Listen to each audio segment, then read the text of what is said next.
আসসালামু আলাইকুম। Hello everyone, কেমন আছেন? আলহামদুলিল্লাহ আমি ভালো আছি। তো অনেক সময় বাচ্চারা পিঁয়াজ, মরিচ দিয়ে নুডলস খেতে চায় না। তো সেক্ষেত্রে আমি কি করি?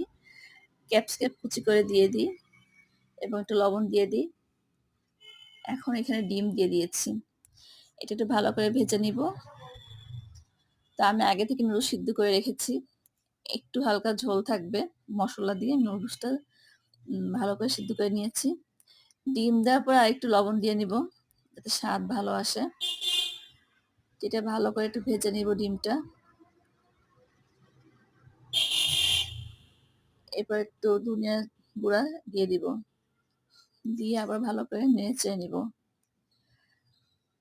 এটা খুব শর্টকাটে খুব তাড়াতাড়ি হয়ে যায়। এই যে আমার সিদ্ধ করা নুডলসটা। নুডলসের প্যাকেটে যে মসলা থাকে সেই মসলা দিয়ে আমি সুন্দর করে সিদ্ধ করে নিয়েছি। আর কিছু এক্সট্রা মসলা দিয়েছি যেমন ধনিয়ার গুঁড়া আর একটু মরিচের গুঁড়া দিয়েছি। এই যে এখন আমি নুডলসটা দিয়ে দিলাম ডিমের ভিতরে।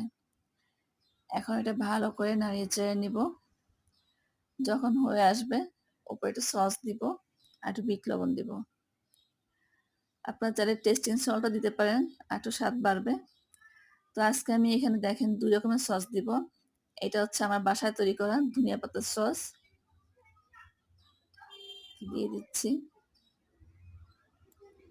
আমি একটু আবার ডিজাইন করে দিচ্ছি।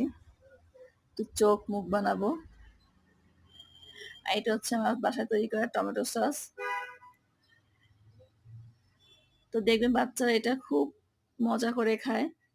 অনেক মানে টেস্ট এবং ইয়ামি হয় এটা এবং হেলদি এটা। তো আপনারা ঝটপট বাসায় নাস্তা তৈরি করতে পারেন।